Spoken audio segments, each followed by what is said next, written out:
Hello, welcome, ladies and gentlemen, to WeatherBrains. It's a special, an OU special. We have no number tonight. This is video only. This is for Wednesday, October 19th. This is the pre-show.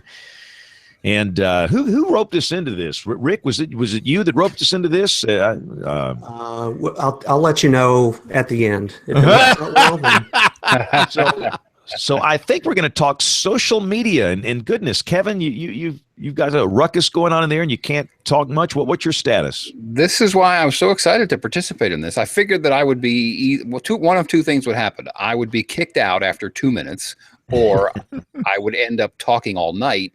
Neither of which can happen because we have this dopey Fox show that we usually do at 9 o'clock, and because of the debate, it gets all cattywampus because you don't know if the studio is available at 10 o'clock and the debate, and so we have to record it, which there's probably no reason for me to have even shown up because I'm going to have to go get ready for the show, and then I'm going to be recording this show by the time y'all really get into the meat of it. So I'm here for no reason other than to say that I'm agitated, which is no surprise to anyone.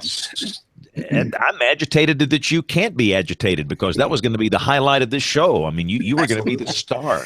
Well, I was really looking forward to listening. Maybe participating, but I don't think I'm going to be of much use. So Any what we're rants you want doing us to here? pass along? Well, I was kind of just I was sure that things would come up that I would want to respond to. Rick doesn't know this, but Rick gave me one of the nicest compliments that I've gotten in a long time when I came up there. Gosh, it's almost probably 2 years ago now. Came up for, what did you have, a winter workshop or a radar workshop? Yeah. One of those workshops. And there were discussions going on. And then we mentioned that in the next WeatherBrains. And I think James, as he usually does, trying to start trouble, said something like, did Kevin cause trouble? And Rick sort of thoughtfully paused and diplomatically said something like, well, Kevin brought up things that needed to be brought up and moved, questions along, which I actually greatly appreciated because I think sometimes, that's needed. That was how I took your comment, and I always appreciated it and never told you. Well, you're welcome. Thank you for being there. Yeah. We're going to do it again sometime. Well, Friday we'll do it. Yeah. I don't know if I'll be agitating on Friday, but I'll be listening. We'll see. See how it goes. I think it'll be good. Well, Rick is very high on my list too because he paid me a compliment about the landfalling piece. So. You're very high on everybody's list there. I love that. Rick's too nice to be on this program. I better just back off here before I mess up. Quit while I'm ahead. Thank you. Good night. I think his head is getting a little bigger. Yeah. There you go. I'll just need to look at the her again. Because the her was all excited about popping stuff behind, or was at the wharf behind the front. But now, just need to go find it.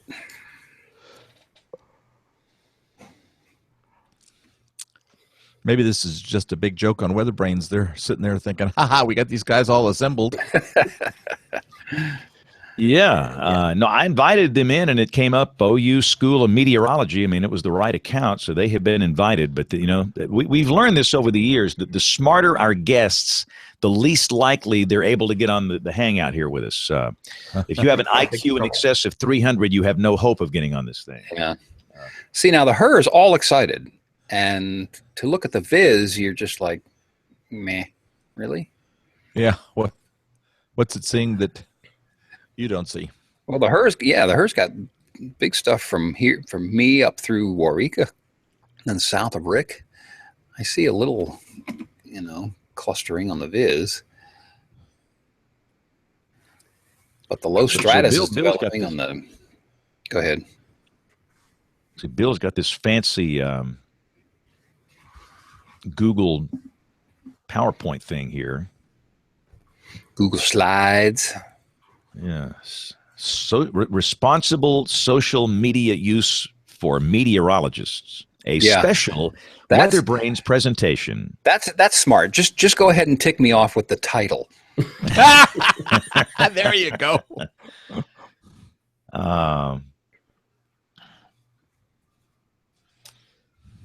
So let's see. I've really never used Google Slides. I think if you just Guess click on this is the first present. time for everything. Yeah, it goes full screen, so I can't see. I've got to be able to see the other windows. So I was going to see if we can lose these preview graphics over here on the left.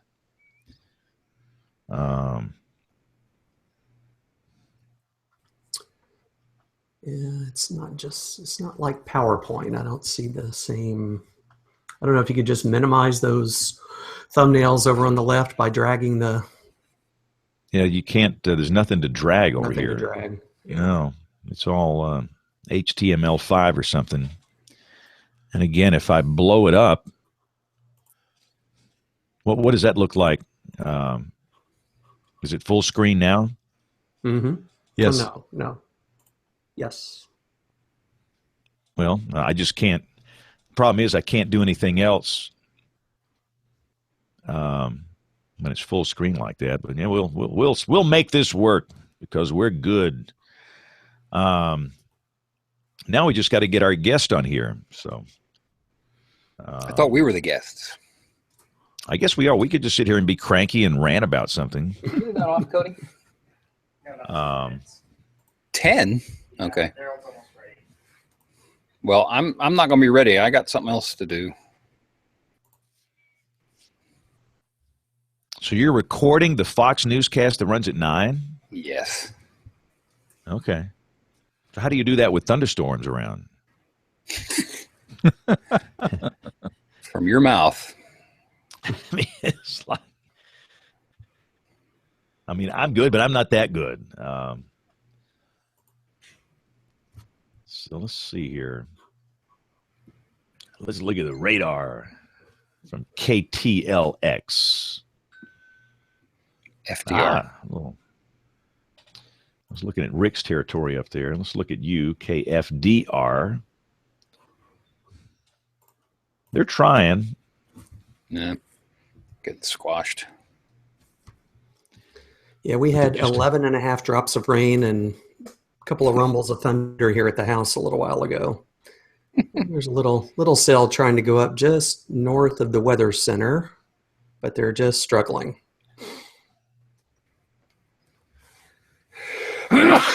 Excuse me. All right, bless you. Just invited these guys again.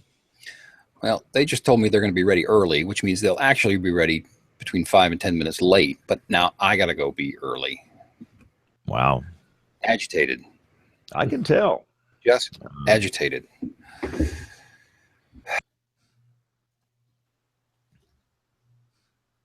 Yeah, he just turned us off and left. That's what he did the other day. And Dr. Scala was supposed to be on here. He's let Bill bailed on us. It's just the three of us guys, and I'm just glad Rick's here. Rick is the best social media guy in the National Weather Service. So, I think Thank you're you, right. but I no, There's you some are other good darn ones. good. well, I don't know what else to do. And again, we initiate these things now via YouTube instead of Google Hangouts. They moved it over to YouTube, and I think the notification process is a little different. But I tweeted it out with the hoping that they would see that, knowing that we are live and ready to go. Now your notifications invites to me have come back in the regular way. Oh, really? Yes, the last 2 weeks. I have gotten no email, but I've gotten on my Google Plus. I've gotten it. So, and on my Google Plus, I can't find out where Google Presentations is.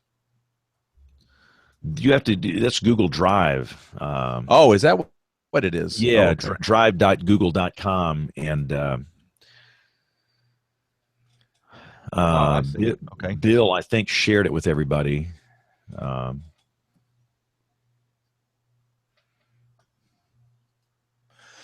Do you remember a picture of you with your son, I believe, and you were frowning and he was just regular?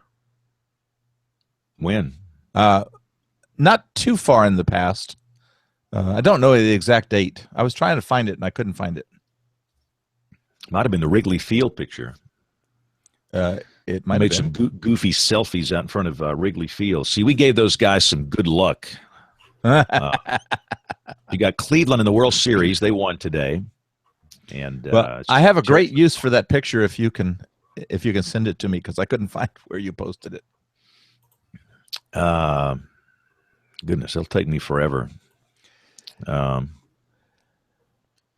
that's all right. No big deal. I'll do it after the show. The one thing that's helped me with pictures, I'm uploading everything to Apple and to Google, both.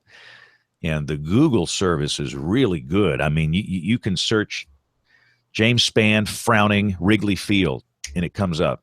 I mean, it's unbelievably good. I mean, it's really good. And, there's unlimited storage. So back in the earlier this year, I spent weeks uploading everything to Google. So every digital picture ever made is in that account now. And I still get, I've got them on, drives and stuff. I mean, I've got them still locally, but it's just another level of comfort. All right, I heard the apparently Bill didn't share it with me because I don't see a WeatherBrains presentation. He didn't share it with me. I got it through the email at weatherbrains.com, but I had to request permission to see it. So I heard somebody was calling somebody here. Yeah, I got a Hangout invite from the OU School of Meteorology, like they're invited us to a Hangout. Well, do we need to just dump this one and use theirs? I mean, Bill said we initiate the Hangout, and I'm supposed to invite them in using an email address. So this might be a short broadcast if we're going to do it the other way. And if we do it the other way, maybe somebody will tweet out the URL if you want to watch this. We're going to talk about social media and weather. And, man, I wish Kevin was here to be cranky. Hey, James, I'm texting Sean. He wants to know if you can send the invite again or send the link again. I'm not sure how you're doing it, but they can't invite all of us. And I mean, we haven't circled them, right? How did you get an invite from them? I don't know. Yeah, because I didn't get an invite. So, and if they want to initiate the Hangout, that's fine. But I've invited them again. But they can't invite all of us unless we're circled, right? No, you can invite anybody. Oh, I thought you had to be circled. No, because these Hangouts, this what we're doing right now, whatever you call it, it's been moved out of Google Hangouts over to YouTube.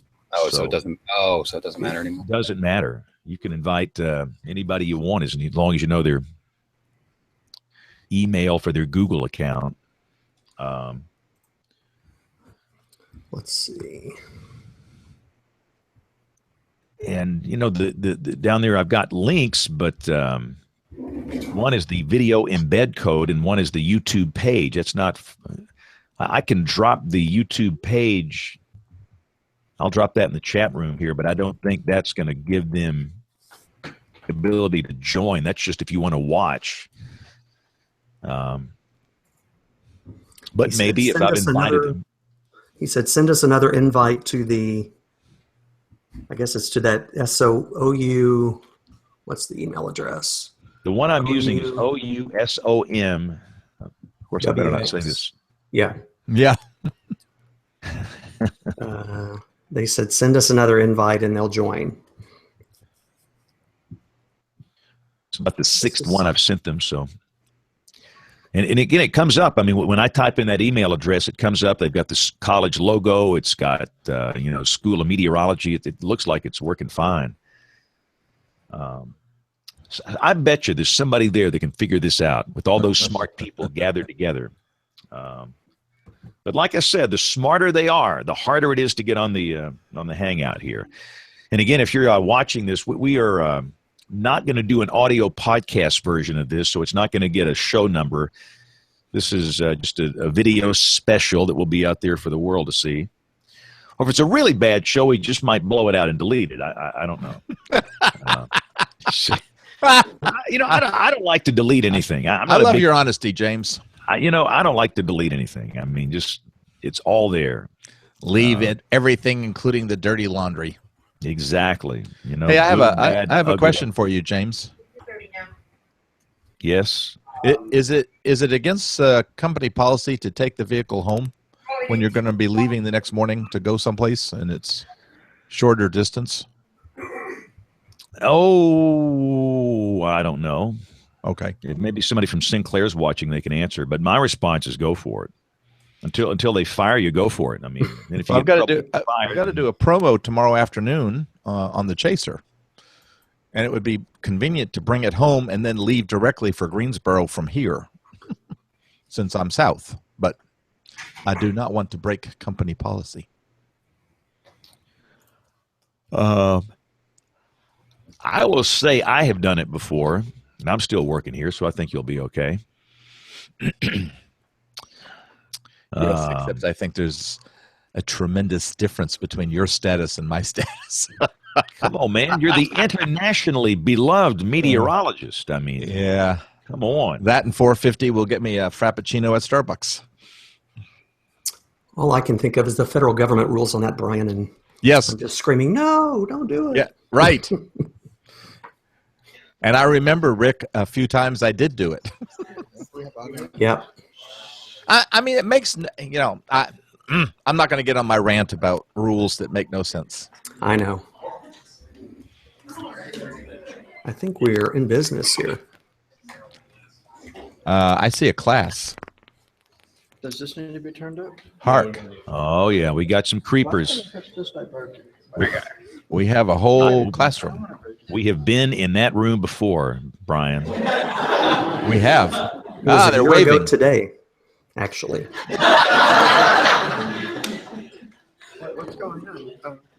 The one thing we know about that room, they've got the fastest internet speed on the planet. I think it's 1 gig down and 1 gig up. And it's very difficult to get any Wi-Fi inside unless you're on their network. Yes. Yeah. And it's their safe room.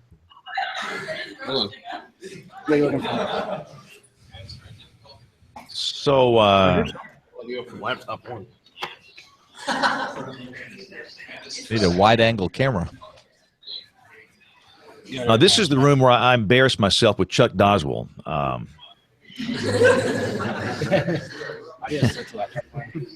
I think they all saw that one, James. Brian, the young intern we had here this summer from Valparaiso. Yes. She The one in the same. She didn't tell me until the end that she was the one that we just. I just. That was bad. We were not nice. I felt bad about that. And then it was her. She never told me until the end. Then she gave me this nice gift as a going away thing. I felt so bad. You're supposed to remember everyone that you meet. Well, it's Chuck's fault. It's not mine. He started me. He's like the guy that gets me in trouble. He started me down that bad path.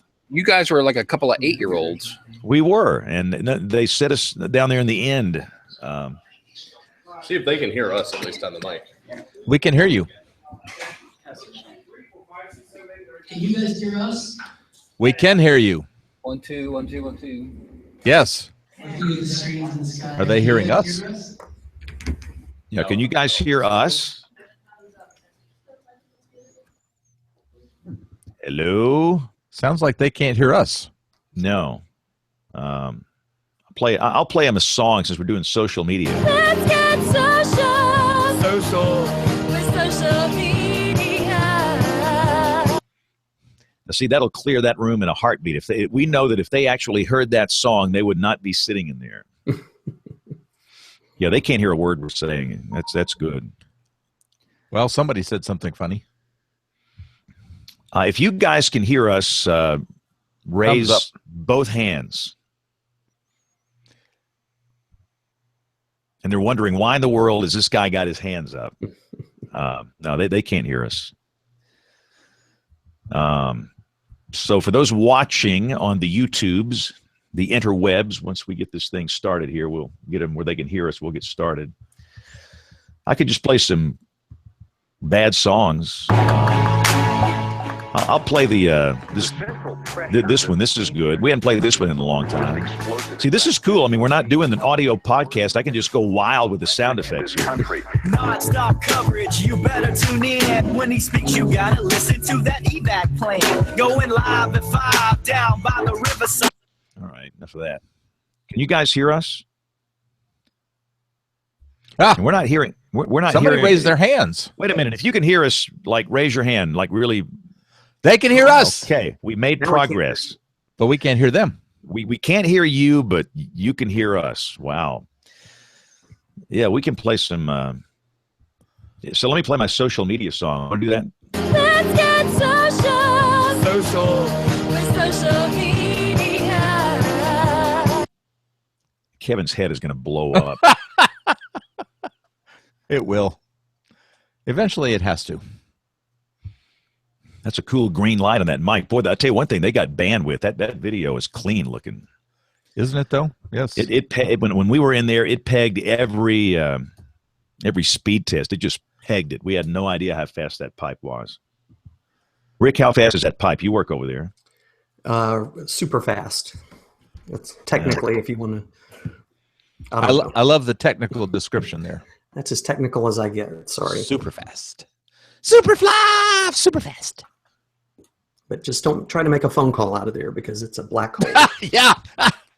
Yeah, everybody's cell phone went to no service. That was. Yeah. So we'll wait a minute and see if we can get their audio, because it's not good if we can't hear these guys. They look very intelligent, and we can learn great things from them. He's trying to butter them up, I can tell. So we heard them a minute ago. We had their audio just a second ago, or a few minutes ago. I think I see two very smart students that have Macs. There you go. Wait. The audio just showed up. Oh, is there 3 Macs?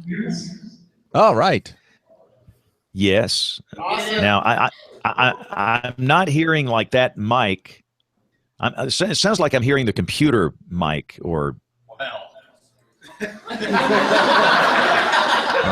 That sounds pretty good.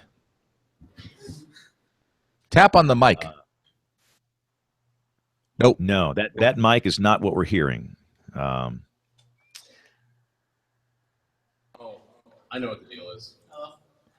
Somebody knows what the deal is. I know what the deal is. It's on Amazon. The deal.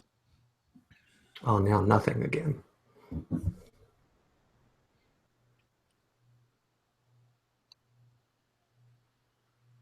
And Kevin's got a long neck. Look at that thing. Wow. and a big fist, too. Yeah, he knows he can't talk back. Now we have no video. Wow, it's the Great Pumpkin. Charlie Brown is on next Wednesday. Wow. Cannot believe close to Halloween. It is that time of the year. It's only taken us 30 minutes to get this show going here. Is Halloween your favorite time of the year, James? No, I hate Halloween. It's my least favorite time of the year. Yeah. My dog never could understand Halloween. I don't blame her. I have a lot of trouble explaining Halloween. I kind of miss not seeing our video on the TV. We're not hearing that mic. The laptop mic is working really good. Yeah, it's like if you're using a laptop to drive this, we're hearing the internal mic off the laptop. And there's a little, in the Hangouts up there, there's a gear with the settings. You can go in there and change the audio input. I see more Macs. Everybody with a Mac, raise your hand. Oh, look at all those hands going up. All right. I like this group. Try it again. Who uses Linux? Raise your hand. I didn't see any hands go up there, James. No. Who has a Commodore 64? Raise your hand.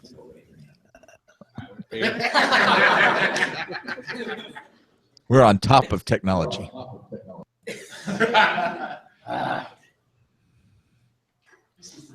All right, they're still not hearing us, apparently.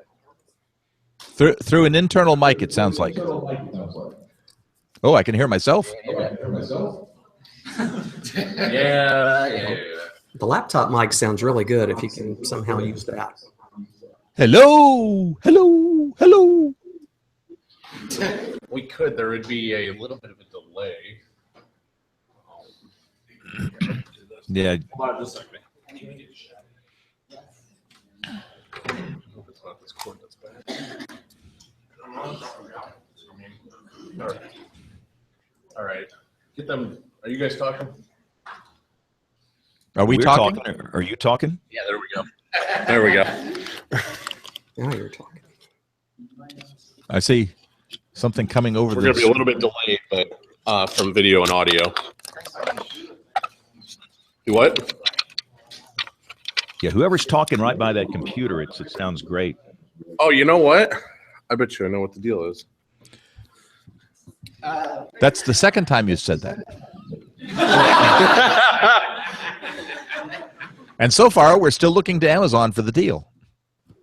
Brian, they didn't get it the first time. They're not going to get it the second time. Okay, all right. We don't pay Brian to Politely get comedy. laughing. I'll keep my day job. Okay, are we working now? Yes. Yes. It works. We're in business. Hey, it's a touchdown. Wow. All right. So you guys ready? Okay, so apparently this mic wasn't plugged into the correct mic on the camera, so sound was just going into the nether somewhere. So we got it working now, though. Yeah. No, it's good. Sounds clean. So thank you guys so much for doing this. We really appreciate it. I'm Sean Ernst. I'm the president of OWL this year, and this is a huge chunk of our OWL members this year, which is really exciting. So we're all really excited to have you guys doing this for us. Do you guys have any questions for us before we get started? No, Yeah. we're ready. Well, most of us have a question of exactly what the heck we're doing. Yeah. So the thing we really are looking for is we want to hear what you guys have to say about responsible social media use in terms of weather communication, because we see on social media and TV and so many places. I mean, we all saw the infamous Fox News, if you're in Florida, you're probably going to die, your kids are going to die, et cetera, et cetera. And we don't want to be doing that. We want to learn from those mistakes and have better communication for all these OWL members here to learn from. All right. Well, let's. Kevin, can you talk? No. Nope. Kevin's in the show. Yeah, let me explain who we have here for those in Oklahoma. This is Kevin Selly. Kevin is the chief meteorologist at KFDX in Wichita Falls, Texas. And he was in Dallas for years with the Texas Cable News Network. We have Brian Peters. Brian is the man that looks like Colonel Sanders or Santa Claus. Depending on the Brian season. Brian was the longtime WCM morning coordination meteorologist at the National Weather Service in Birmingham. He's retired, and you can say anything you want to now, can't you? I can, and I do on occasion. Yes. And of course, we have the legendary Rick Smith, who is the current WCM at the National Weather Service in Norman. So, Rick, why don't you open us with a word of advice? A word of advice, just general advice or social media advice or? Yes. You can tell this is very fluid. Let me think about it. I don't like to just throw out advice willy-nilly. It has to be really good. So Right, come back so to me. let me do a screen share, okay? And Bill Murray, who's not here, set up this fancy Google slide thing here. So what I'm going to do is share this, and I think you guys can see this. So in theory now, you should be able to see a graphic, and I'm going to make it full screen. Can you guys? It says responsible social media use for meteorologists. Can you guys see that? Yes, they can, James. All right. I'm monitoring their picture. I'm going to go through some of this, and this is just some thoughts on my mind. And again, let me just say this. My background is engineering and meteorology. I have no training in social science. I have no training in human behavior. I am not a social media expert. I am an early adopter. And I think that's one reason I probably have a lot of people that follow my accounts. And I'm fairly active on social media, but please understand, anytime I talk about this, I come in with a spirit of humility. I don't know that much about it. I'll tell you some things, in my opinion, that do work and don't work, and this is simply based on personal experience. So on the do's and don'ts, the do's, that's over there on the right, the don'ts on the left. And again, I'll run through these in rapid fire fashion, and then we'll talk about it, and I'll let Brian talk about it. The first bit of advice I'd give, and understand, and again, for those that don't know me, my name is James. I've been on local television for a long time. I've been on local TV for 38 years. I've been doing this a long time, and I think I have a fairly good grasp of the people in my market. And every market's different. And I'm not saying this works for everybody, but it's worked for me. The things I avoid, it's politics. And you guys know, goodness, we are in a very volatile political environment. It's just nasty. The whole thing makes me want to throw up. I don't like to deal with it. And I'll be honest with you, I'm very shocked at the number of professional meteorologists, both in the private sector and that work for the Weather Service, that tweet political rhetoric on their social media feeds. I don't know if that makes any sense. The way I look at it, I don't think anybody follows me for advice on who to vote for. And I stay away from it like the plague. The only politics I got involved in last year when game day came here, I wanted to be the guest picker. And, I really tried to politic to get that, and it didn't happen. In fact, oddly enough, they're back this week here. Alabama plays Texas A&M. And I'm not even trying, Brian. You're not? Wow. No, they hurt my feelings. But again, the point is, I just think the wise thing to do is to stay away from politics. And everybody in that room, everybody on this hangout, we have strong opinions. I'm very apolitical. I just don't like the whole process. The whole thing is very discouraging to me. But I would stay away from it like the plague, because what you will do, of course, is alienate half the people that follow you. And for those of you that want to be in professional meteorology, even if you work at the Storm Prediction Center, National Severe Storms Lab, if you work at NCAR, if you work in a Weather Service forecast office, you are in the broadcasting business because of social media. So it used to apply just for television people like me, but now it's for everybody. I would just stay away from it. I don't like it. And if you feel the need to just do politics all the time, then maybe you just need to go do politics all the time. Cussing doesn't work. There's a lot of younger people that use social media, especially when you get into Instagram. That seems to be the starter platform of choice. And it just doesn't make you look good. It makes you look weak, and I'll just leave it at that. But I'm not a big. I've seen professional Mets dropping F-bombs on their Twitter feed and on Facebook. And again, it's your right. I would fight for your right to do that. You are absolutely free to do that. But again, to do this right, to gather a large number of followers and to reach a lot of people, if I see some guy dropping F-bombs, it's just not working. I don't need to be looking at that. One of the odd things in my business for years and years in television, you tease people. You drive them to a newscast. Hey, we're going to have a big weather change late this week. Details tonight at 10. You can't do that in social media. They want information now, and if you tease them, I will tell you right now, they will run far away from your accounts. They want to know now. And I don't drive them to newscasts. I don't really drive them. I'll drive them to our digital blog sometimes because it answers the questions. But I don't like to tease people. And the next one's kind of an interesting point. It says, no treating your followers like idiots. The truth is, and I know this, people that follow us in some cases probably are idiots. But the thing is, they think we're idiots. And I just like treating people with propriety and decency and respect. And, and it's frustrating if they ask a question that seems to be a stupid question. But then again, there's a lot of things I don't understand. And I'm sure some of my questions are stupid. So I try my best not to treat the people that follow me like idiots. I think they're smart. I think they're weather savvy. Most of them are darn good at understanding weather and radar and satellites. So I don't treat them like total idiots. I don't know why no profanity showed up twice, but the other one is spamming people with. I just don't like doing that.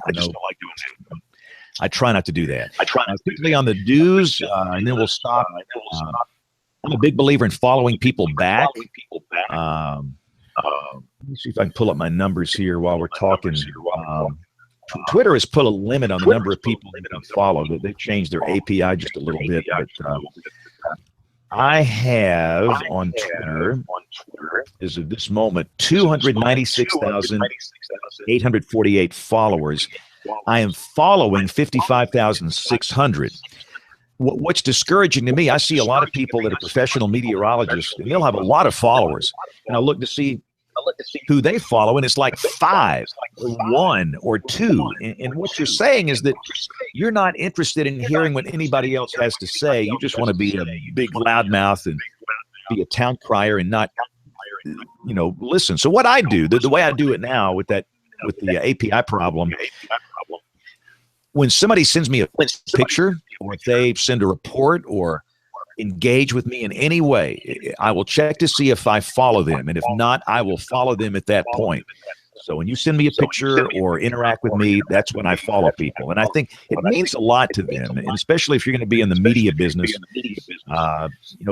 it just means a lot. What I'm telling people is that I want to hear what you have to say.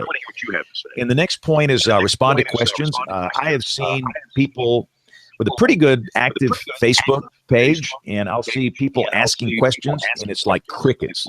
Nobody's no response, nothing. And if you can't respond to questions, I think you probably shouldn't have an account in whatever platform. To me, if somebody comes to me with a question, that's an honor. You think of all the meteorologists in the world, and they pick me to ask me that question. They could do it just in my market alone of all these different people. So I think answering questions is very important, even if they're stupid. And Lord only knows you're going to get a lot of stupid questions. But most people don't understand the science. They don't understand maps. They don't know. They can't find their county on a map. And, you have to be patient and just respond. I really try and respond, which leads to the next one, is being consistently available. It's easy to maybe be on Twitter or Facebook or Instagram or Snapchat or whatever when you're on duty, but do you respond on weekends or at nights or whenever you're not working? That's a hard issue. I know we all need time away from things, and we need to spend time with those of us that are married, with our spouses and our kids. But being consistently available is important. For everybody in that room, you are going into a science now in which it's 24/7. It doesn't turn off. You might work a shift at the Weather Service, you might work a shift at the television station, but it doesn't stop there. People don't understand shifts, and they don't care. They just want answers. So you are now entering a world where you will not sleep. I've said this many times, and it's basically true. I've not slept since 1973. I used to be a good-looking guy, and look what happened to me. So you won't sleep a lot if you do this right, and you've really got to work hard. Share useful information. That's self-explanatory. And here's the one thing, we'll talk about trolls in a minute. You got to have a little sass to survive in this business. I've said this publicly, and it's true, but you got to be sure it's under control.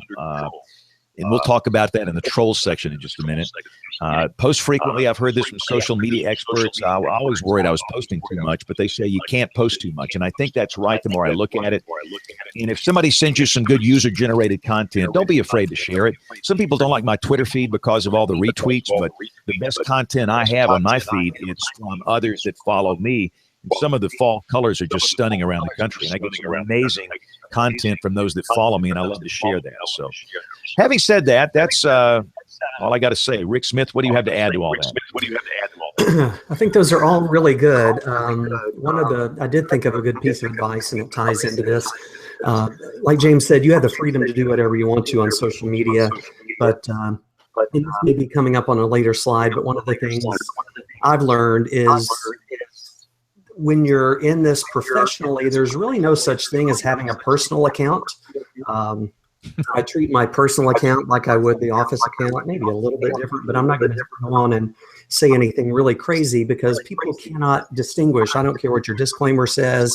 I don't care what you have written on your profile. People, if they know I work for the National Weather Service, I'm a meteorologist, they cannot separate my personal account. So you have to be very, very, very careful with that. Also, as students and as young meteorologists, and even when you're a professional meteorologist, again, you can do whatever you want to on your own personal account, but a word of advice from me would be to just be careful, not to burn any bridges. I know it's very easy, and the environment that we're in here makes our office especially prone to thousands, hundreds, or thousands of armchair meteorologists who want to question warning decisions and why they draw the polygon that way. And we see all of that. And you can do any of that you want to, but be careful, because somebody who may be hiring you for a job may be seeing that sometime. Employers do look at your social media feeds, whether people like it or not. It happens. So just be careful. Again, you can do whatever you want to, and it's you have the freedom to say whatever you want, but just know that people are seeing that, and you may leave a bad impression if you're criticizing someone who you may want to get a job with in the future. All right, Brian Peters, what say you? Well, I'm of the opinion that retweeting is a good idea. Although, I have to admit, at the NWA conference, one of the professions in social media told James that he's retweeting a little too much. So I don't want to get on the wrong side of my boss, but a lot of his retweets are really valuable. And in the same regard, I think you have to be very careful about automated tweets. It doesn't take long for people, and one of the notes in there was that the people you're tweeting and on your Facebook page and all that they're not stupid. They're not stupid, and it doesn't take them long to figure out that you're not really at the switch when you start doing a lot of automated tweeting. So I would really shy away from that. I know there's reasons to do that. It gets warnings out pretty fast, for one thing, but you've got to be very careful about doing that. And I like the line. I want to underscore the line that James had there about have a little sass. I made a little note about being a little outrageous, and I've noticed that on my tweets that a lot of them get retweeted when there's a little bit of sass in there. So, you know, it kind of piques people's interest. It's a little on the edge of things, something that's, you know, something about the record highs, or something that's a little away from where most everybody is at the time. Those can actually help, in my opinion, get you retweeted, and that gets you more followers. And unlike James, I only have, I'm approaching 4,000. If there's about 50 of you out there that want to follow me on my Twitter handle, it's Helena WX. Helena is the town I live in. WX, of course, is the abbreviation for weather. And I need about 50 more people to get up to the top and go over 4,000. So great, Brian, spamming our crowd here. I'm just putting in a plug. Aubrey Urbanowitz is joining us. Aubrey, can you talk, or are you good here? Yeah, can you guys hear me? Yeah, so the floor belongs to you. Give us some wisdom. Some excellent points that have already been made when I hopped in. So I think the sass is right. One of my probably most favorited tweets that I got retweeted so many times just had a little sass into it. But I think it's a great balance between putting out some good information, putting out a good forecast, and throwing some personality into some of your tweets. Not just, hey, here are today's high temperatures. You got to put a little personality into it, which kind of helps you. Maybe people follow you and also get retweeted, but then putting some personality into it, maybe showing a behind the scenes picture. Some scenery pictures. We get a lot of pictures into the States, especially this time of the year for fall. And people love to see that you are acknowledging their picture and posting it. Even if I'm not sharing it on air, I make it a point to put those pictures in the computer system and tweet those out, because I know people want to see, they love to see those kind of pictures. And be careful of what you say on your personal accounts. That post that might not be appropriate will come back to haunt you years later. I think that's something that I'm still trying to explain to some of my nieces and nephews that they're not understanding. But just be careful of what you put out there. Even on my personal page, like Rick said, I do have a personal and a work page, but even on my personal page, I don't post very much. If anything, it is very minimal. It's nothing controversial. In this day and age, you know, something will come back to haunt you eventually. So you do have to be aware, but I think you can put a really good balance of very informative information, but put some fun into it, put some personality into it. And that's what like, and you'll grow in your followers. And, you know, what's great about social media, the bad thing is the trolls, but there are so many good points to social media, building contacts, building just people that you continue to talk to kind of on a regular basis. And when you're getting these pictures in, ones that you don't have to be suspicious of are the ones coming in from some of the people, the followers that you know and that you talk to kind of on a regular basis. One of the big things is I've been following some local photographers across the area, and they've just been sending me tons and tons of pictures. So I know that in a storm event, some sort of big event, if they're out, that they're going to send me some of that information, which is very, very valuable. And I do want to talk to you in a little bit about how you handled the aspects of social media involving women, where it's hard. You deal with stuff we don't deal with, involving harassment and horrible tweets. You know, Ginger Z's been involved with that stuff, but we'll talk about that in just a minute. So, does anybody have any Kevin, can you talk? Are you okay? I'm finally done. You guys hear me okay? Yeah, you're loud and clear, man. Go. Man, everybody run and hide, because here comes something completely different. I can't wait for this. I'm going to start with a story. And it goes back to 2011, the generational tornado outbreak in northern Alabama. How many people, James? 252 people passed away. Yeah, just in my state. That doesn't count the other states. And later that year, the NWA convention was in Birmingham, and y'all had a town meeting, and you streamed it live. And I remember, this haunts me literally every day since then. People were allowed to come up and make comments about coverage and the event and the whole thing. And there was an older lady who got up to the microphone, and she said, when I heard there were tornadoes around that day, I started searching around on Twitter. And my heart sank. I wasn't there. I was watching it from Dallas. And my heart sank because I thought, wait a second, here is a really very serious situation. And this woman, who probably doesn't know a lot about weather, maybe doesn't know exactly what's going on, rather than going to a canonical source like James Spann, is monkeying around on Twitter looking for severe weather information.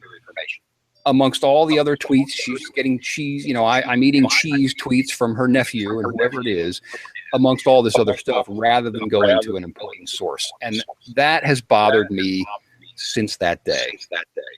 I think this evolution into using these platforms to disseminate general and important weather information is a disastrous turn for all of us.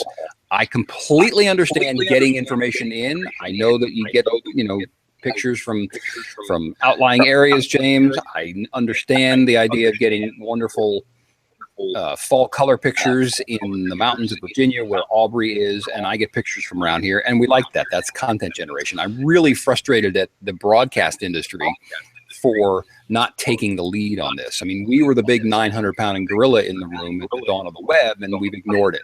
We could have just as easily properly developed platforms on our own that we can monetize to get this information coming to us. If James had an app that would do that, and went up on TV and said, this is the way that you communicate with me, and this is the way that I'm going to communicate with you, everybody in the market would go there. And we missed that opportunity, and that really bugs me. As far as specifics and best practices, I just can't stand it to see radar images put up on social media. For Twitter, it's not as bad as Facebook, because the Facebook algorithm, and I don't know what you know about the Facebook algorithm, but you've seen this stuff go by in your feed. Radar pictures will go by hours later and sometimes even days later. And you're just putting old information out in front of people because of the way that Facebook filters that stuff. If you have to put radar on social media, a still image is of no use to anybody. Most of these people that you're talking to don't know what you know.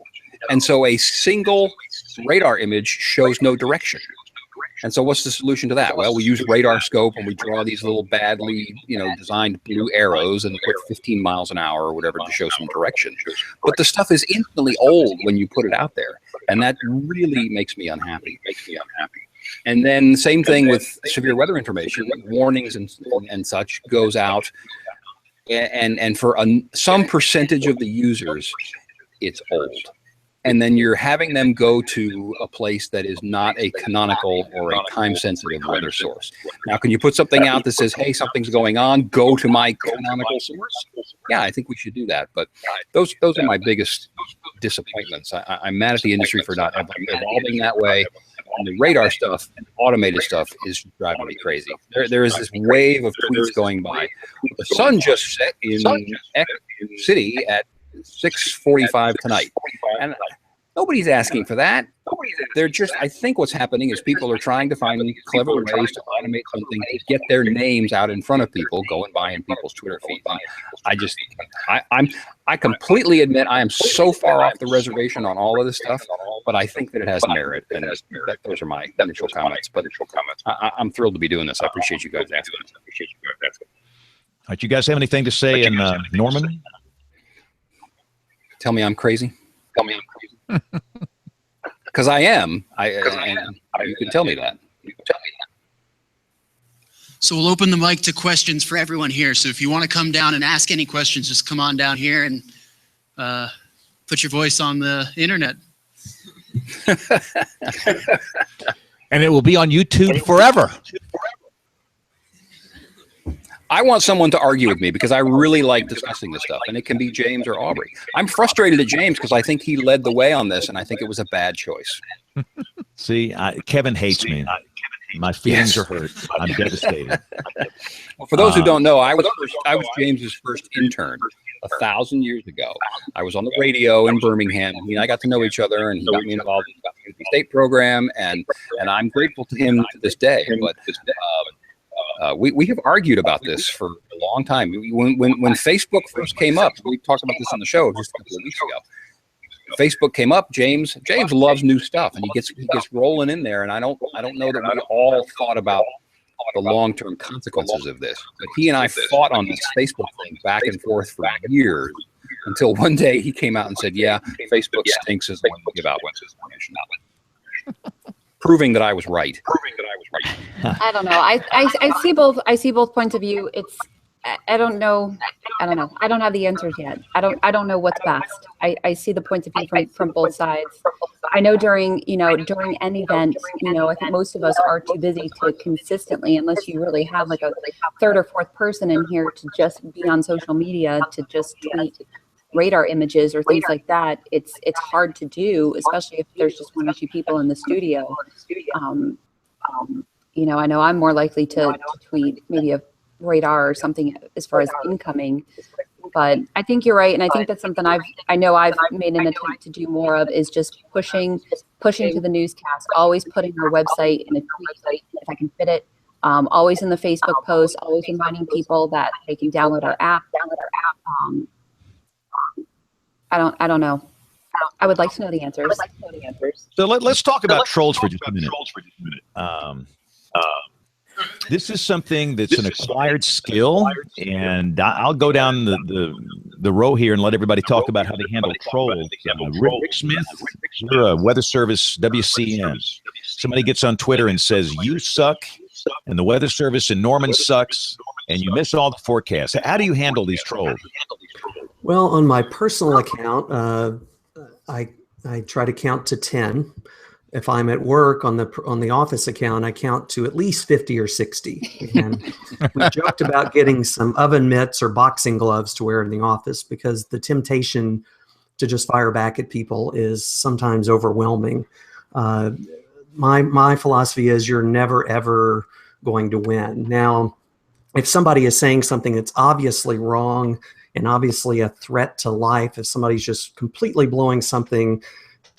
completely messing something up so bad that it could cause a big problem with someone, I'm gonna say something. But usually, I just during a severe weather event or winter weather event, there's two songs that we have on continuous playing over and over again: "Shake It Off" and "Let It Go." Those that's what you need to remember when it comes to that. You're not going to win, and that's my philosophy. Kevin, how do you handle trolls? I live in a very polite market. Everybody's very nice here. Oh, please. Quite honestly, I don't get a ton of that stuff, but it may be because I mean, social media is not my, as I've just described, not my first choice of places to put information.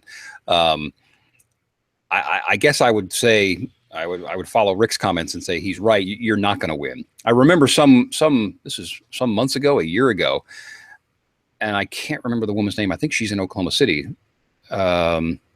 Is there a female who was pregnant in Oklahoma City like a year or so ago? Marcy Novak. Marcy, yes. Yeah. And she was taking a lot of heat from a bunch of trolls because she was very pregnant at the end of her pregnancy and still working. And so, jokingly covering up half the maps or whatever. But there was a lot of heat coming her way from that. And I wrote a post about this on the Digital Meteorologist blog. Rick's right. You can't win with those people. They feed on the controversy. And so if you acknowledge them, that's food for them. And so there were all kinds of articles and things about poor Marcy because she was being picked on and And the net effect of that was just to embolden and encourage the trolls.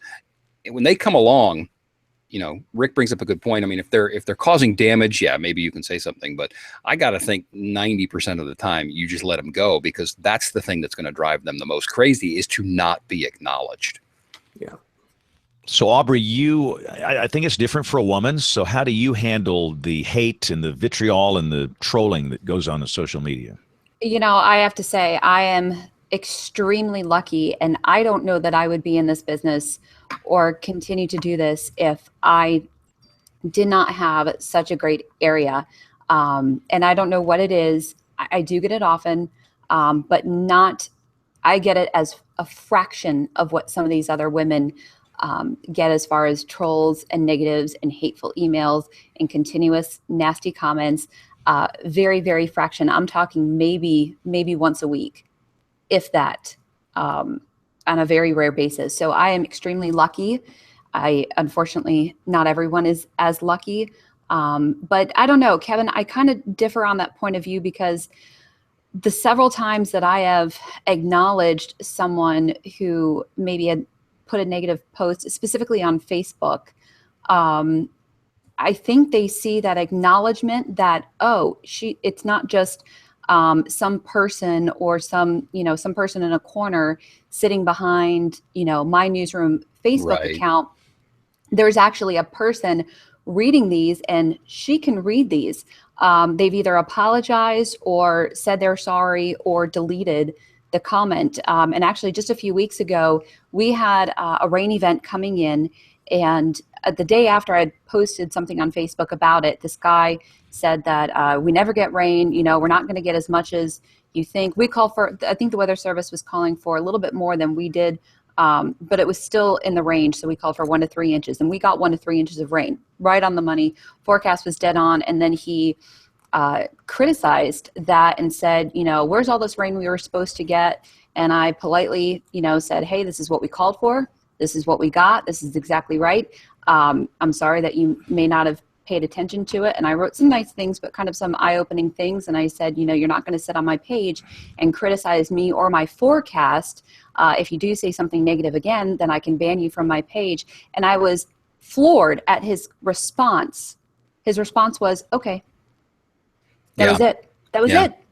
And so either he just needed someone to acknowledge him or what. But the many times that I have acknowledged someone, they've usually deleted or just kind of, she really is going to read my post. So I see what these other women get, and it is really sad. But I honestly, James, do not get it bad at all. It's actually pretty positive. So I'm very grateful. I see your point about, what you've done in some cases is you're humanizing yourself, and somebody goes, oh, well, that really is a human being who maybe has, personality and feelings, things like that.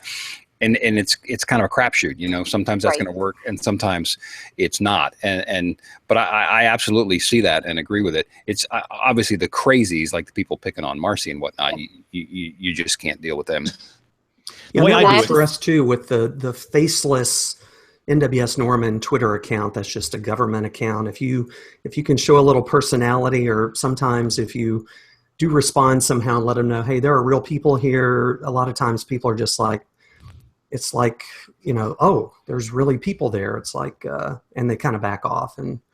Or else, James, I think you're gonna talk about another, enlisting your fans and followers to help you with some Yeah, of that and look, nobody here gets hate but me. I'm the king of the troll attract. I mean, I attract these guys. I mean, they hate me. We had to cut off a basketball game on Christmas Day. This is, joy to the world, peace on earth, goodwill toward men.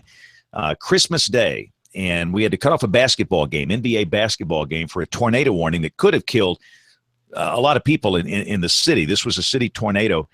And the first email I got said, this was email, not social media, it said, you should have been aborted by a coat hanger. That's an example of the stuff I get, and it's pretty brutal. And most of the vitriol pointed at me. It's cutting off these TV programs. We had to cut off Grey's Anatomy one time, and I don't watch television. I don't have any interest in it, which is weird because I work at a television station, but I knew that people watch that, and you have to get ahead of these guys. I said on the air, if you need to send some really nasty, hate-filled messages by social media, send them to me. I'm a big boy. I can take it. You won't hurt my feelings. You send it on right now. And what I'll do, I will take just one choice tweet, one of the choice haters, and all I do is retweet it. That's all I do is retweet it. And there are enough people that are weather weenies and weather supporters and people understanding that we are there really trying to protect human life and property. They will be all over that hater guy so bad. I've seen those guys delete their accounts. I mean, it is brutal. So my magic is retweeting one choice hater, one choice troll. And that tends to kind of settle things down a little bit. But yeah, counting to 10 is a big deal. And I have admittedly, Rick, not counted to 10 and probably fired back a few things I shouldn't do. And again, there's a really fine line with this sass. You got to have a little sass to survive, but you can't give these guys attention. That's all they're looking for. It is attention. They want that attention. And I try not to do that. So anyway, that's troll. Anybody in Oklahoma have any questions? We'll stop by 8 o'clock because I know you guys want to go watch the debate or something. And you guys are muted out there. Now you're not muted.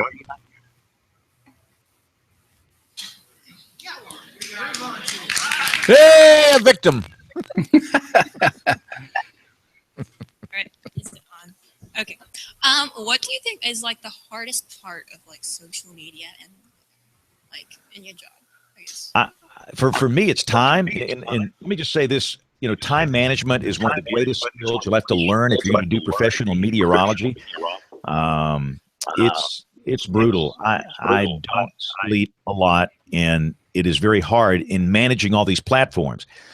I try and be on every platform where I can reach a lot of people.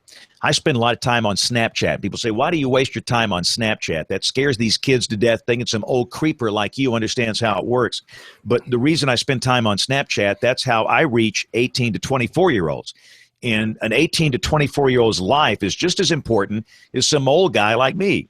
And if that's the one way I can reach them, I will develop a skill on Snapchat and I will work Snapchat. So when we have tornadoes flying, I can reach people that normally would not pay attention.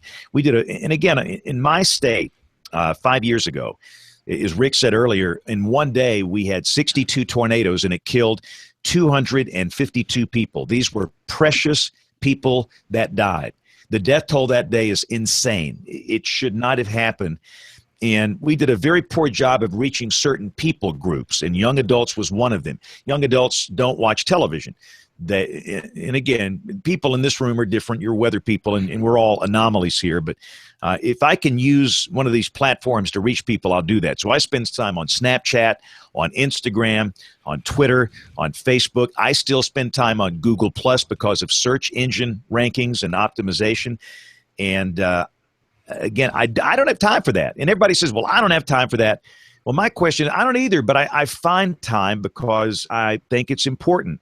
And you develop this large, loyal audience. And even if they don't use your television products, they will come seek you out when they need you, if there's a tornado or a severe storm or a flood.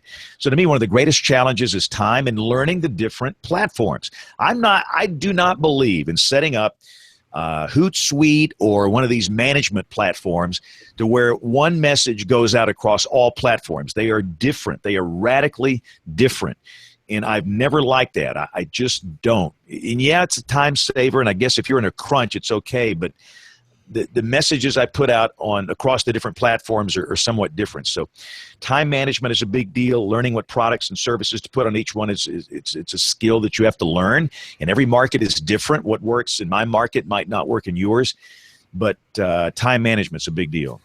But right, let me challenge you a little bit on some of that stuff, because about a year ago, we've been doing this show for 10 years now, and about a year ago, I could tell that you were visibly tired and worn out of the social media pressure. And you've said that to me, you'll spend literally 5 to 10 minutes or more per waking hour per day, 24/7, working on these social media platforms. Now, you're a bit of an anomaly. You're driven by, and I know your history and I know who you are, we've been friends a long time, but you're driven by a force that I don't know that most people have. So having said that, I think one of the other mistakes that we made, there was a real big push 7 to 8 to 10 years ago about developing the personal brand as opposed to being the brand under the television station. But I think the mistake that made was that you ended up having to do it yourself 24/7, as opposed to developing the group or the team. I mean, Rick has, I don't know how many guys in his office that handle this stuff 24/7. A television station has at least a minimum of 3 people, and in many cases more, who can take shifts on this stuff. But that's very wearying what you're talking about. Right. And again, I'm an anomaly in a lot of different ways. My personal story, when I was very young, 7, my father abandoned me and my mom. I became the man of the house, no brothers, no sisters, we were broke, and I had to start working at a very early age. And that hard work ethic has been with me all my life. I am not good at what I do. I am not good at what I do, but I will work harder than anybody in this hangout and in that room to accomplish what I need to get accomplished. And that work ethic is kind of carried over into the social media thing. But and let me just say this too, Kevin, you mentioned having a team. I'll say this, on a personal account like mine, nobody has my password. People say, how many staff members you have run your Twitter account? Nobody but me. Nobody has ever touched that account except me, because if I hire some 18-year-old kid, or if our 19-year-old son starts tweeting for me while I go fishing, that's a scam. It says spam. It's supposed to be for me. That's just not working for me. So, but I don't think that your model is reproducible.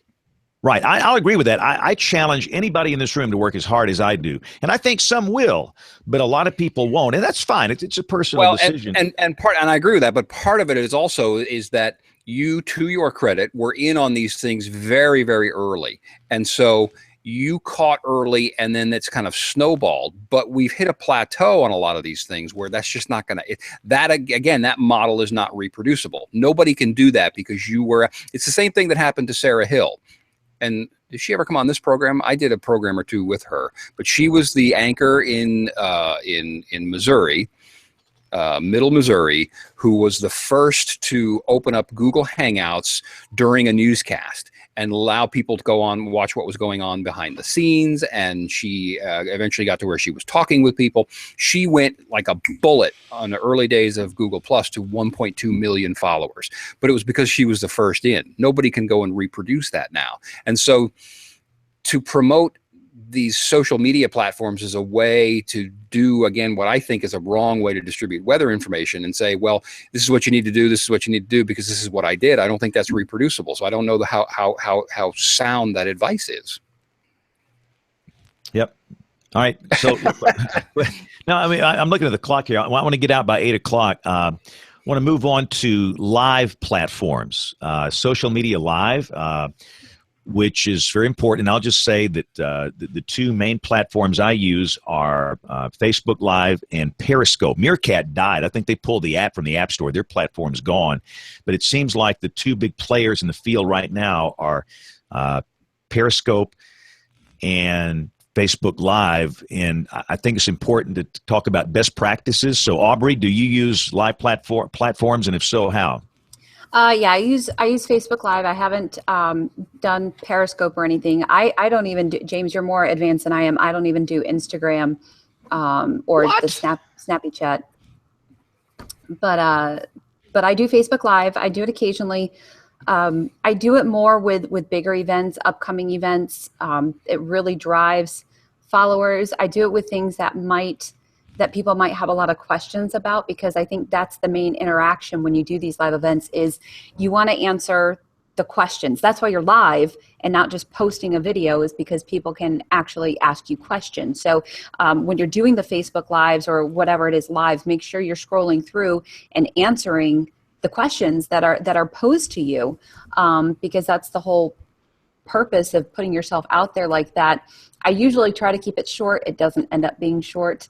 I don't know what the other lengths are that you guys typically use, but I try to do it maybe once every couple weeks, but I know I should probably do it more. Are you mandated by your employer to do it a certain number of times? No. Okay. Because I know some stations are mandating that their Mets open up these Facebook live streams on a regular basis. I am not. I think it's overdoing it. I think you do it with a purpose.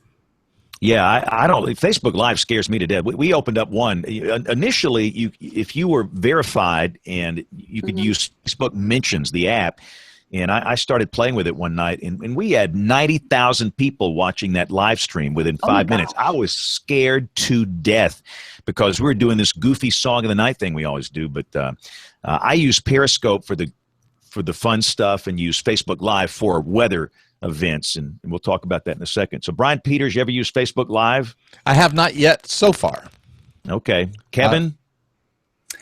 No, for the same reasons. I really wish, and I'm still holding out in my company, that maybe there's going to come a time where they have to say, where they recognize that we needed to be doing some of these things ourselves, because different than being a student at OU or working at the Weather Service, this is a business and we have to continue to run the business. All the stuff that James does is under James's brand. Well, it's kind of under the television station brand.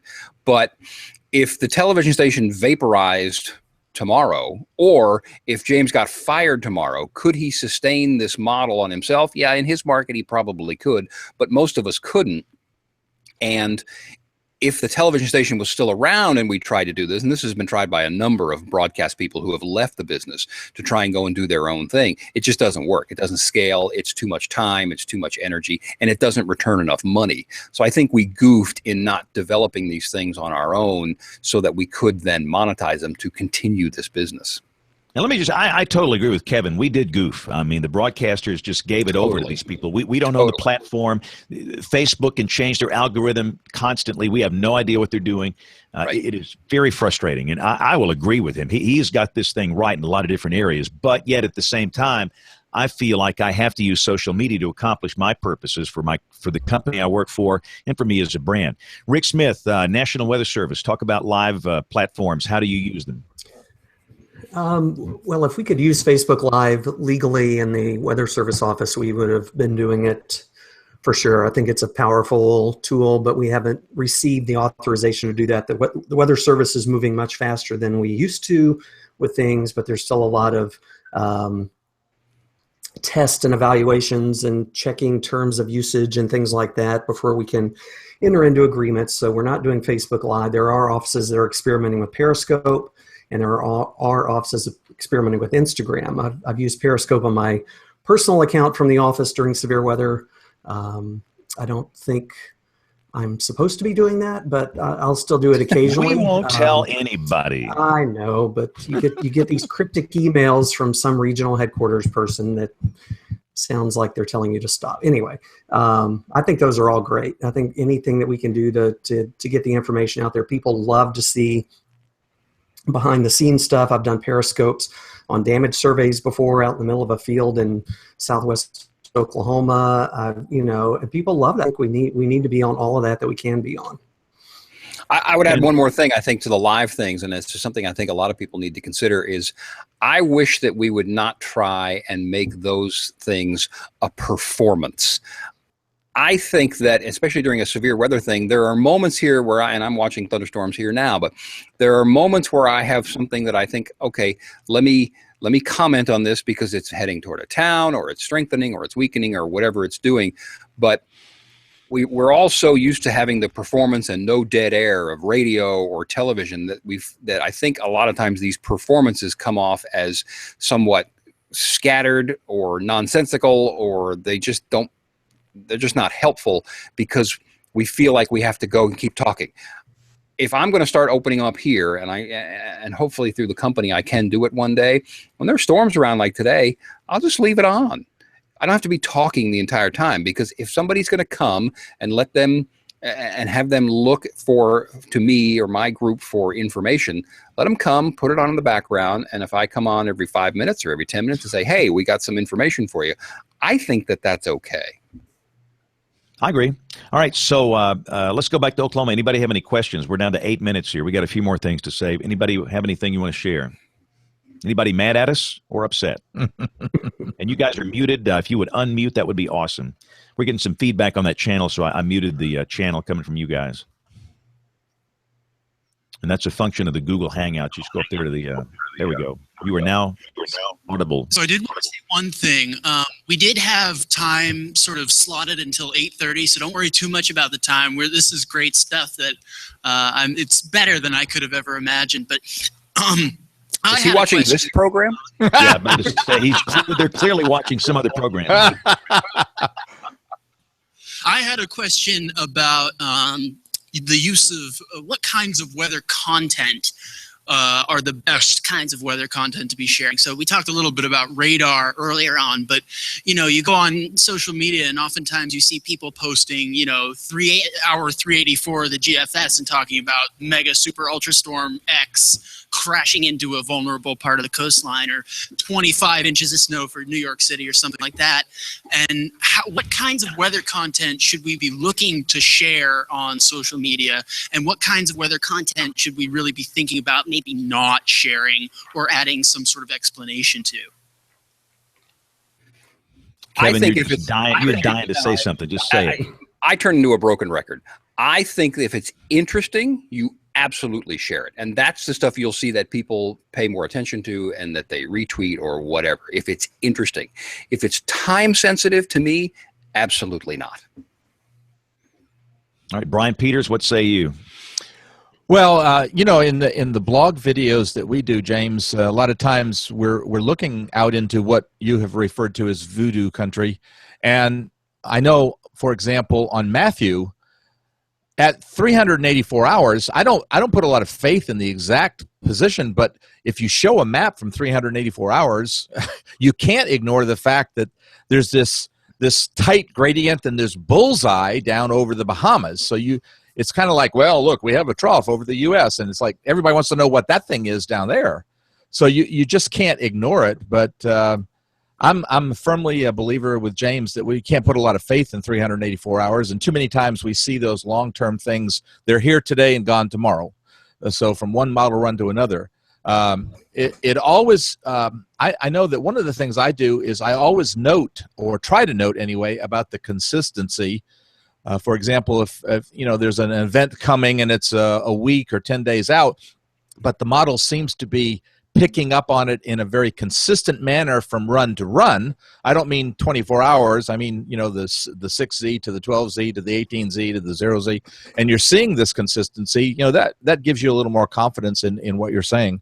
And I'm not sure about timeless. One of the things I do for the TV station is to be out in the field in the Storm Chaser. So I don't have any time to do live Periscope or live Facebook or anything, because I'm feeding video to James. So you're doing live television, man. I'm trying. And one of my big claims to fame is getting followed on all the cameras during the snow event back a couple of years ago. Oh, yeah. I thought that was pretty cool. Flashing lights and everything. So, Aubrey, your thoughts on content you put out on social media? I say post what you know, post what's really the potential. You're not going to post some wacky storm out 7+ days from now.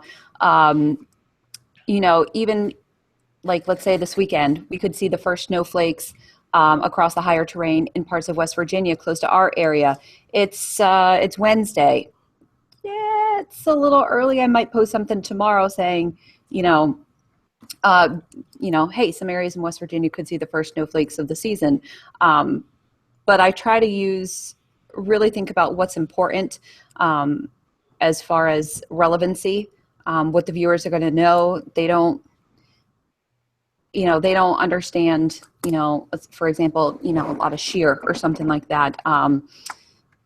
They're not going to understand an omega blocking pattern. So post what would really matter to them, and then post some fun stuff in there, because I guarantee you all of your fun pictures, the posts of Bear, my dog Bear, get way more likes, tweets, shares, favorites, smiles, comments than any weather situation, any weather post, even in a storm, anything. She beats out everything.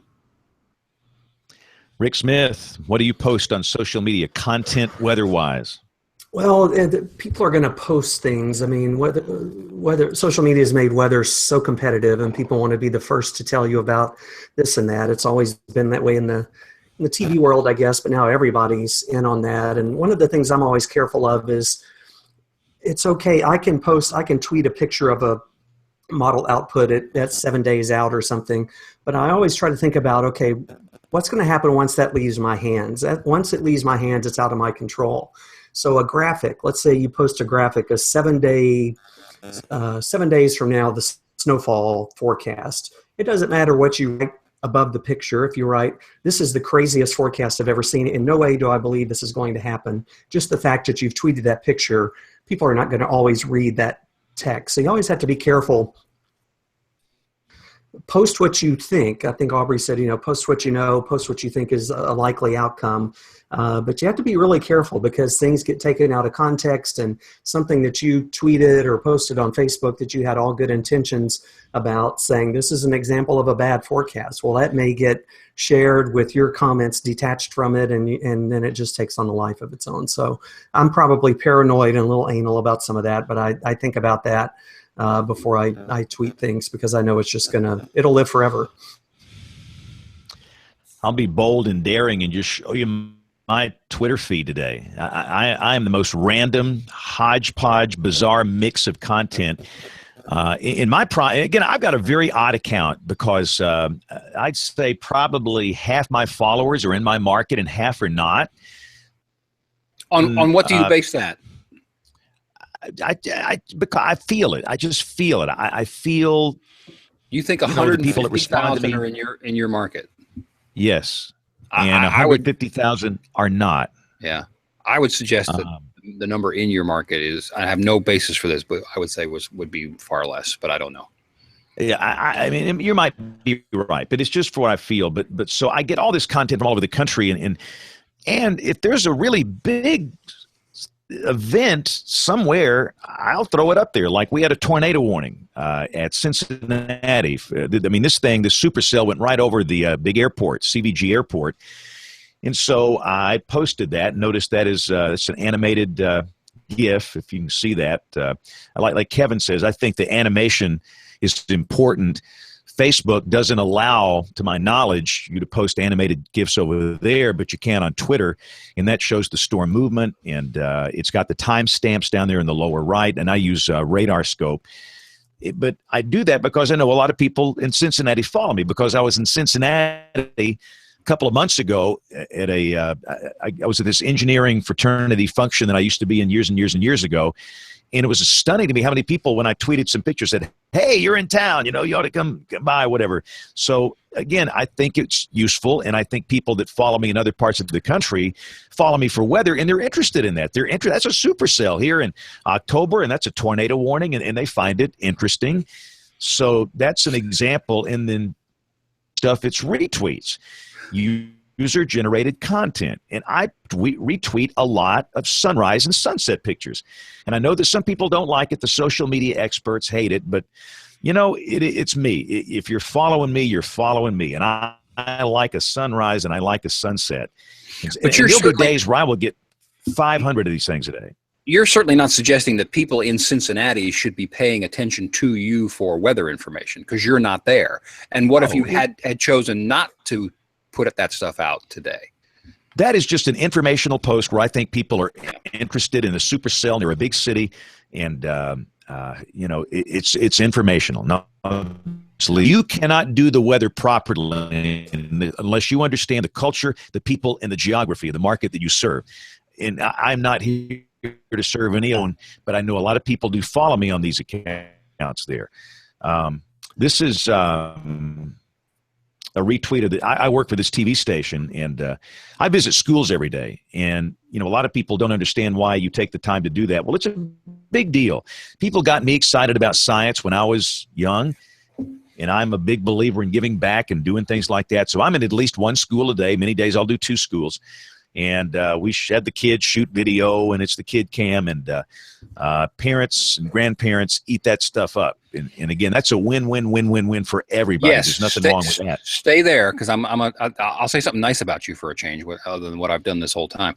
I learned this. As I said, I was James's first intern, and I learned this watching him. This was before the internet. We're both pretty old, but it was my job on certain occasions to take a phone call in the weather office from some panic-stricken parent who was looking for a copy of that day's 5 o'clock newscast, because James had been to that child's school and he had sprayed some video of all the kids and he was going to show it on TV.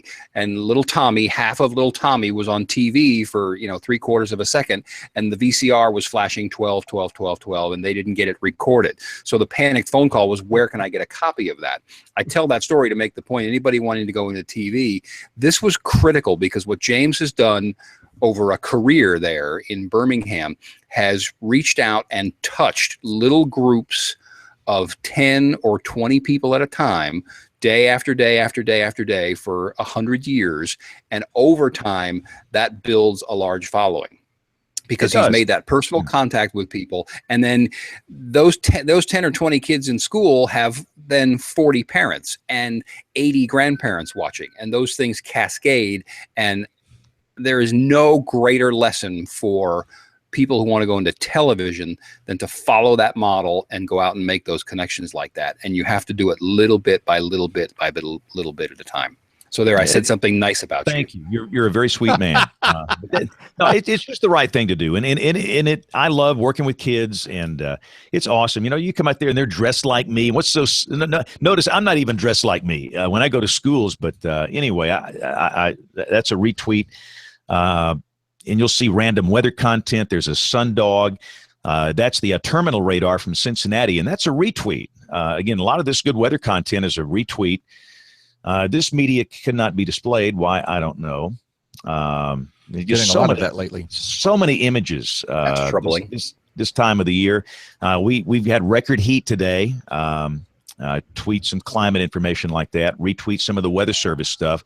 But you can scroll through and see this stuff. And but mine is a hodgepodge, but it's very busy and very active. And again, what's really strange to me, my during active days, it becomes obviously mostly radar stuff and reports, and I've gotten good at, and the other thing you have to be good at is multitasking. You have to be able to multitask. If you watch any of those YouTube videos where I'm doing tornado coverage, I've got a laptop in front of me and I've got an iPad down there.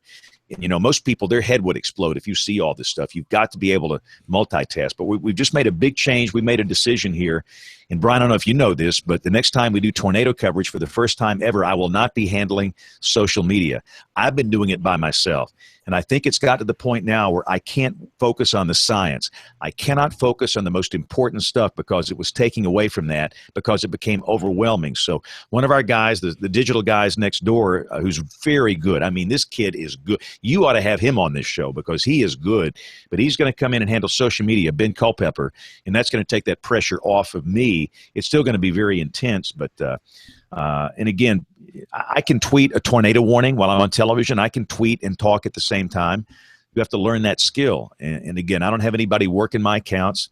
And I'll put it out on Snapchat, put it out on Twitter and things like that. So, on severe weather days, it becomes very important. So there. All right. Any other questions from Oak City, from our famous room where I've embarrassed myself in there? It was bad. You know, that was a year ago tonight, James, that we were in there. Isn't that funny?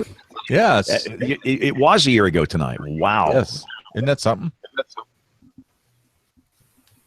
We good? Yep. You're good. You're good. I would just want to ask Kevin, what would you consider as an alternative to social media? Because I know when a lot of millennials are out and about, like we don't listen to the radio, especially I know for me, I plug my phone into the car and I just listen to the music on my phone. I don't listen to radios. And whenever I get home, I don't watch the TV, I watch YouTube.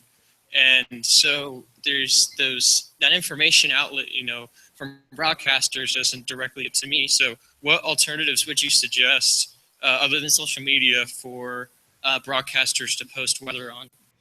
Yeah, in order to get the to the public? Sure. It's an excellent question, and I think it goes, and it probably sound like I'm ducking the answer. First of all, I'll say I hope that broadcasters especially, and the Weather Service, will start to take this more seriously and really double down on developing better platforms for us to use.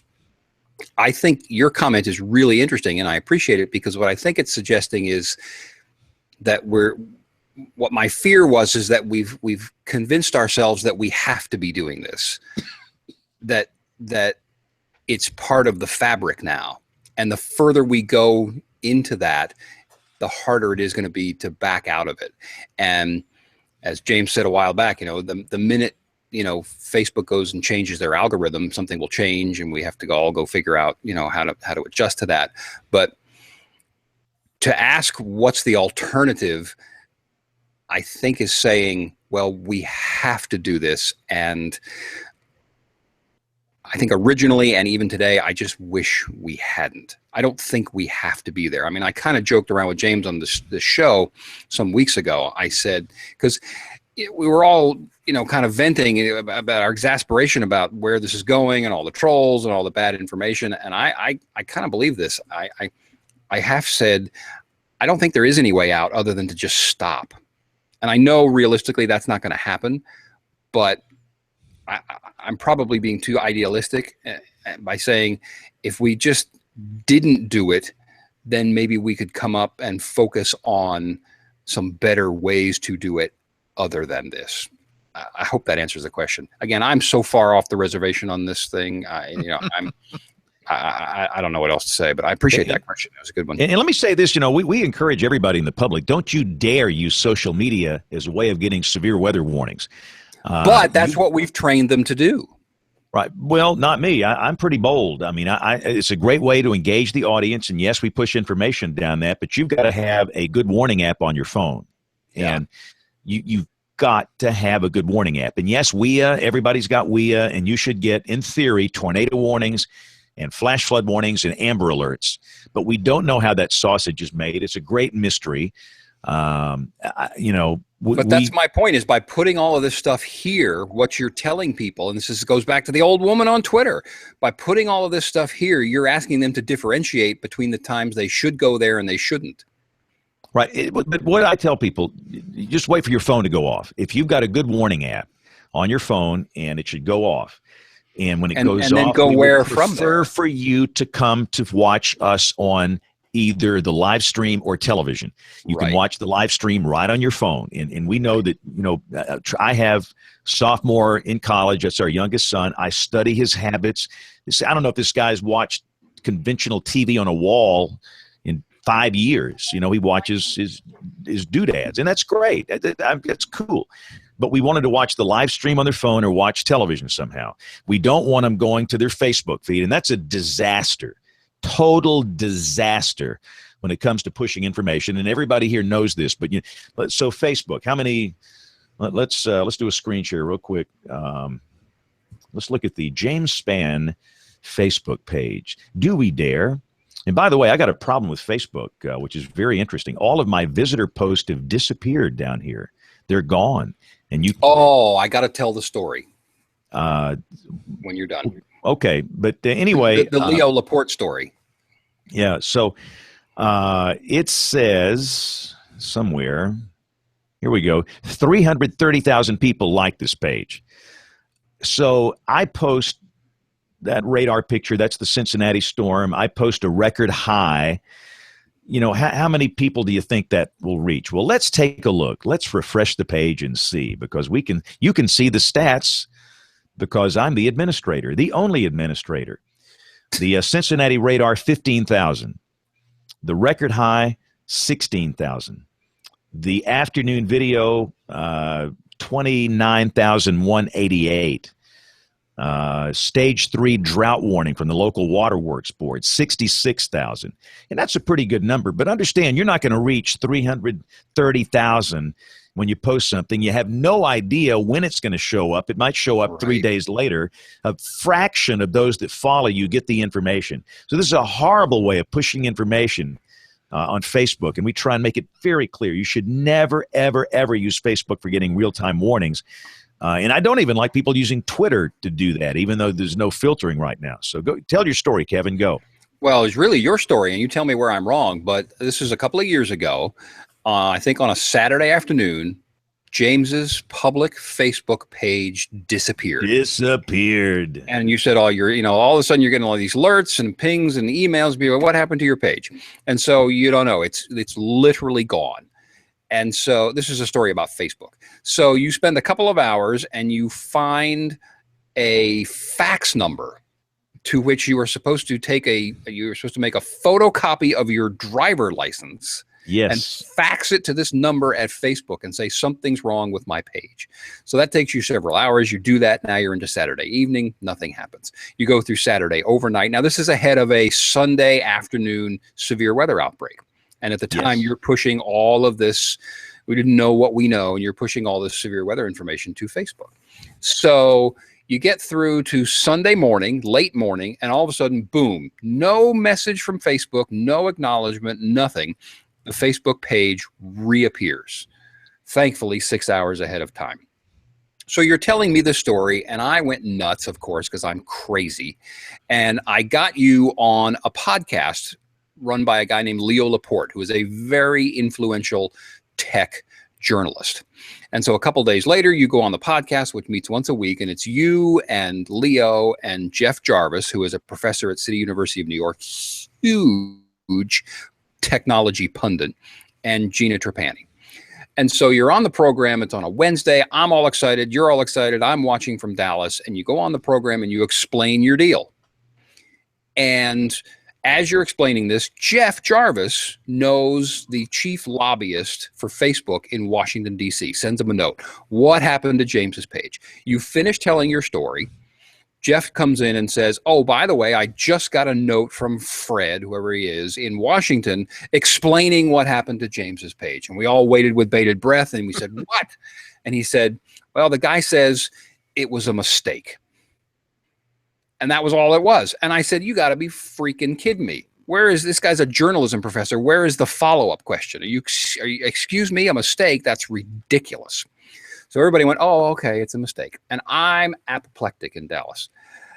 So a week goes by, and the program comes on again, and I'm watching the program, and Jarvis comes on. He says, oh, by the way, I got another note after the show the next day from Fred. And Fred says, hey, sorry it was such a short answer. I sent the note, and everybody in Menlo Park at Facebook headquarters who could have answered the question was off campus at some off-campus thing. So I finally got an answer for you. And he says, here's the real answer. It was a mistake. And that was all that was said. And this is the kind of stuff that Facebook does. They are experimenting on you and us all the time.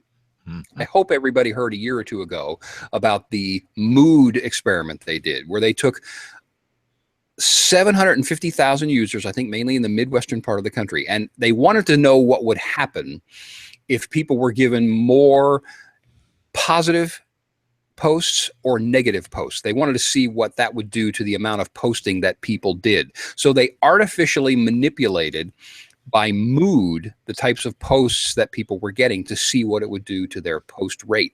That is an unbelievable privacy violation. I mean, at one extreme, you could say, okay, so they're feeding some guy who's maybe kind of depressed and down all of this negative information to see what happens to him. What if he blows his brains out, for crying out loud? But the point is they artificially manipulated the feed of these people. And this was reported on because it was found out. And this is just one of the things that was found out. But they're brilliant people. They're brilliant, brilliant people. They're the most intelligent data scientists in the world, and they're using us all as lab rats. And I see on the chat here that one of Rick's compatriots is going to push a warning for one of my counties, so I'm going to have to go. It's nice to see you guys listen, and appreciate you letting me rant. Yeah, Kevin, before you go, if you post this paragraph of text on your Facebook feed, which they're not paragraph? allowed to do that. Huh? Oh, just go look on Facebook. Everybody's posting it again. I'm sorry, it broke up. Do what? The viral thing that comes up every 3 months, where if you post this on your new Facebook, is not allowed to publish your post in the Wall Street Journal or something. Okay. Never mind. I'm sorry. We've got enjoy the warning. We got a warning coming on. Y'all, I appreciate it. Y'all take care. Thanks. All right. So, any other questions from the National Weather Center? Any brave citizens in there? This guy, here he comes. Now, Rick Smith, you mentioned earlier that basically people on social media are quick to pull the trigger as far as jumping ahead of events, saying that they're going to be a big deal. Do you think that it's best to bring up events on your social media a couple days ahead of when they would actually occur to, I guess, bring people's attention to it, so maybe they can plan around it, versus waiting until you have the facts straight when it's a much closer window to the time of the actual event? No, I think these days we have to talk about it. I mean, we at the Weather Service and me on my personal account, we're posting things and talking about things and doing conference calls and things earlier than we ever have, mainly because of social media. Because if somebody talks about it 6 days in advance and somebody else is going to talk about it 7 days, and then that gets out into the community. So we're going to talk about it as soon as we can. Sometimes what the Weather Service might talk about is to say, we're watching this, it's too early to tell the details, stay tuned. It may be a vague something, but we are almost forced now to acknowledge these weather events, no matter how far out they are. People are seeing in public on social media all the behind the scenes discussions that meteorologists have on a midnight shift. Hey, did you see this model? Look at the stuff this model's doing. That's all out there. And we have to be involved in the conversation. We have to say something. So go ahead. Question for those that want to work for the National Weather Service, how important is communication and social media skill in ultimately coming to work for the Weather Service? Is that a skill set that is now considered to be important? I think so. I mean, when we're getting a job in the Weather Service is more competitive than it's ever been before. Thank God I'm not competing against any of you in that room there or anybody else that's coming out with a meteorology degree today, because it's not enough just to have a meteorology degree. I'm sure that you've heard this and that you know that, it's about communication. It's about the social and behavioral sciences. It's about GIS. It's about all these other things. Meteorology is really branching out, and there's lots of cross specialization and dual majors and things like that. And certainly communications at the top. It doesn't really matter whether you're going into research to work for the Severe Storms Lab or a university, or whether you're working for the Weather Service or a TV station or a private company. You have to be able to communicate. And that's one of the things the Weather Service has been struggling with, is a lot of people that work for the Weather Service are geeky, introverted, nerdy scientists that signed up to work an 8-hour shift staring at computer monitors and just doing the forecast and going home. And now all of a sudden we're having to interact with trolls and post personal information out there on social media. So it's a different environment, but yeah, communication is critical skill to have. And I'll say this, whenever we hire somebody, let's say we have an opening, the first thing I do, I will look at their social media feeds. I will dig through there and look because we can't afford to hire somebody that's going to, go political or drop F-bombs or post stuff that's just inappropriate, that's offensive to, women or whatever. I mean, this is just not working. And again, we live in a very odd point in our society today, but we're looking for somebody that understands that their social media feed should be primarily a way of communicating weather information. And yeah, sure, an occasional little funny or whatever. That's come on. We have to be personal. We have to be ourselves, but you have to know where to draw the line, and you have to know how to use good judgment and stay away from just troubled water if you dip your toes into that. And I think a thing, Rick, you said earlier, some people think, well, if I tweet from the professional account at the TV station or at the Weather Service Forecast Office, I understand that. But when I get on my personal account, there's no rules. This is going to be crazy. No, it doesn't work that way. You can't parse that out anymore. You're right to do whatever you want to do. It is your freedom. I will fight for your right to go political or profanity or whatever. But at the same time, it's the right of the Weather Service and these television stations and the private sector firms not to hire you because of that. So you just have to think about that. Just, everything that you put out on the tweeters.